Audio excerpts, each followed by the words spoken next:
5 বছর আগে ভোটে দাঁড়িয়েছিলেন, হিন্দু মুসলমানের ভোটের ভাগাভাগি করে অনেক ভোট পেয়ে গিয়েছিলেন।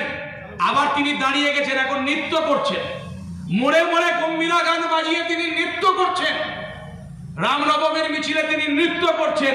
তার নৃত্য দেখতে আমরা চাই না, তার আমরা কাজ চাই। তিনি কি কাজ করেছেন আর কি কাজ করবেন সেটা তাকে বলতে হবে। একজন প্রার্থীকে নিয়ে এসছে লন্ডন থেকে, আর একজন প্রার্থীকে নিয়ে এসছে দিল্লি থেকে। দিল্লির নয়ডার বহুতলে তিনি থাকেন, ইংরেজ বাজার এলাকার মানুষের খোঁজ খবর রাখেন না, এখানকার মানুষের কোনো দুঃখ দুর্দশা তিনি জানেন না। তিনি প্রার্থী হয়েছেন, তাকে কেন ভোট দেওয়া হবে? কিসের মোহে?